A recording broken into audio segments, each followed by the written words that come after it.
Welcome back to the live telecast of 1994 Malaysia Cup. Earlier on, we heard the views of Jita Singh here in our studio, but right now, we're going to cross over to Shah Stadium for some comments from our match commentator. You heard him on the first half just now, Mr. Mark Richmond. Mark? Yes, sir. How are you? Can you hear me? I can. Quite loud. Excellent. Now tell us, what's the mood like there over with the Singapore fans? The Singapore fans, well, after they scored, when they came in at about 5 o'clock, they were singing and outvoicing the Pahang fans. There's no doubt about it. They filled up about 3/4 of the stadium. And after the Singapore goal was scored, my goodness, even with the headbands on, I can hear everyone screaming every word, and the Ole Ole was sung again and again. I think that the Singapore fans have really done justice to Singapore football tonight.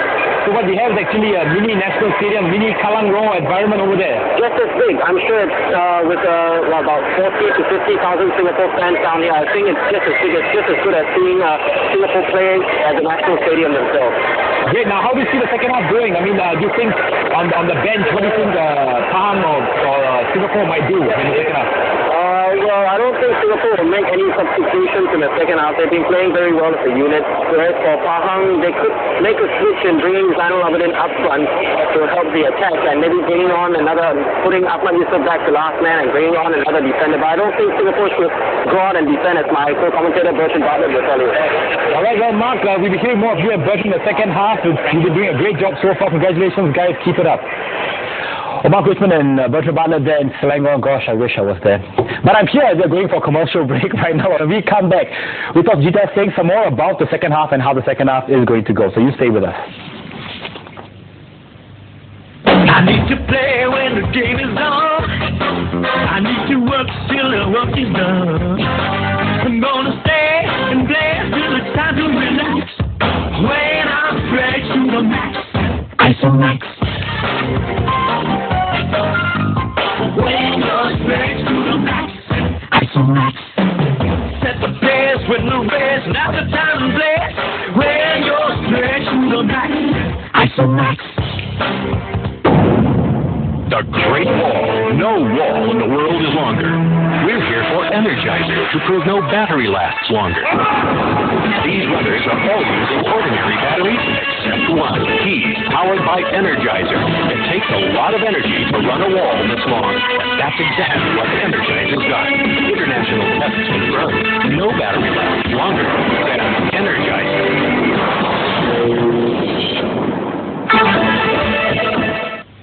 Lithium was the breakthrough. With that technology, we were able to make a regular AA battery that, in today's hydrating devices, would last maybe 3 times longer than any other AA battery in the world. That was the problem. It was too good. Well, it would cost more, and they wouldn't sell as many batteries. They'll never put it on the market. Forget it. New from Energizer, the world's longest lasting battery.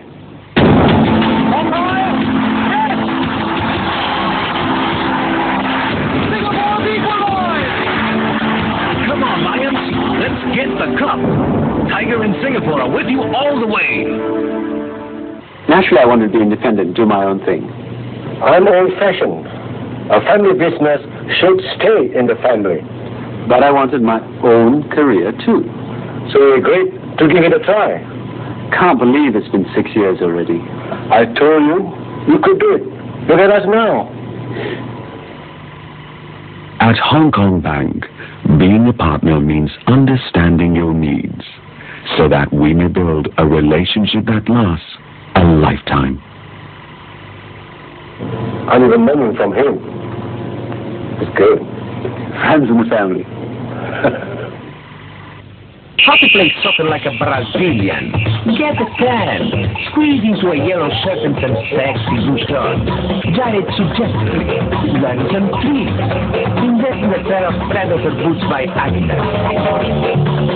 These revolutionary boots will soon have you making your friends look like complete burros, as well as adding more swag to your banana shorts. And just a little more power. Oh, and don't forget the haircut. Hey, posso caçar com as chuteiras?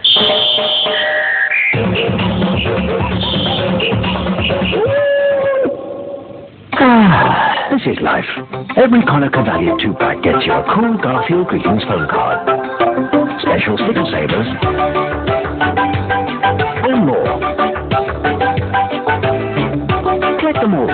Conquer Value 2-pack. Remember, keep a lookout for Conquer.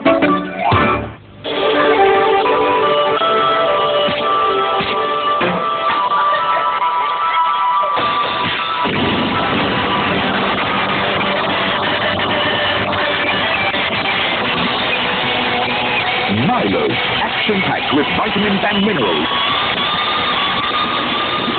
A winner with that great chocolatey taste. Buy a tin, make it a big tin today.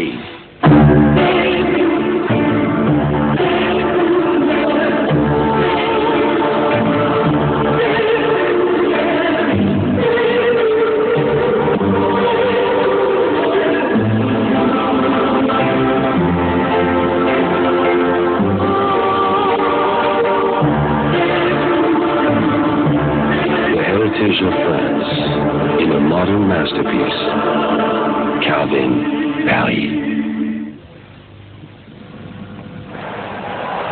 Singapore 45 minutes away from winning the Malaysia Cup for the first time in 14 years.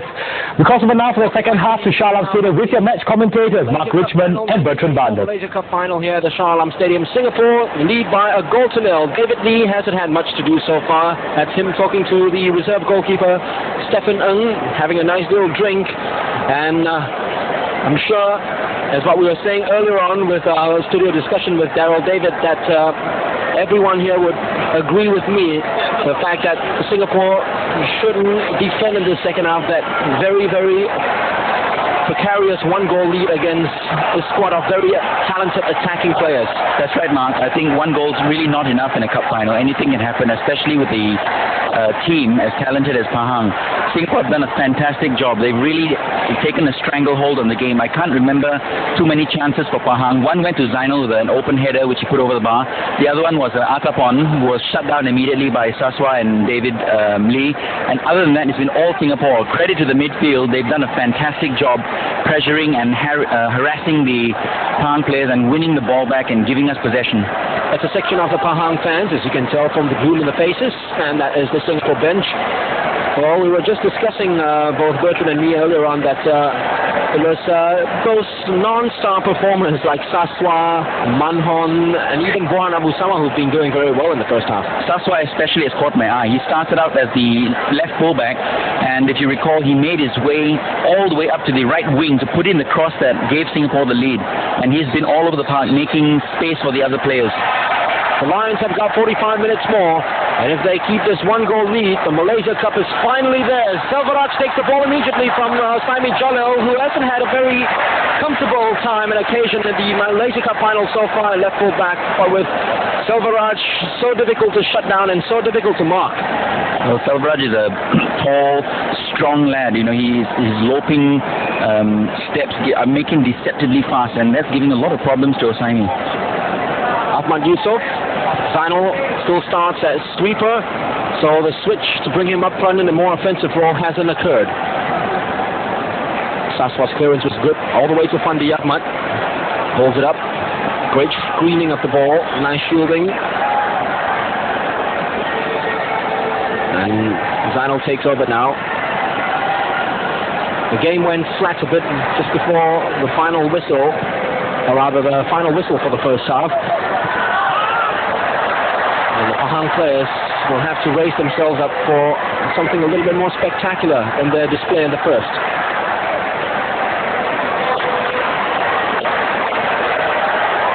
And straight away they make a replacement. A strange decision by the coach Sajuddin Noor to take on Mubin Mokhtar at this stage and bring on their number 4, Aidul Muhammad Noor.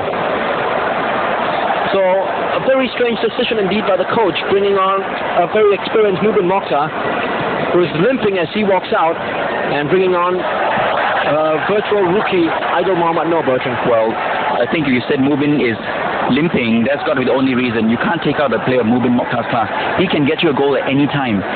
Free kicks around the box, long distance shots, he's lethal from there. So I think the coach Sajuddin Noor was forced more by Mubin's injury more than a tactical switch. The ball goes out for a Singapore throw again.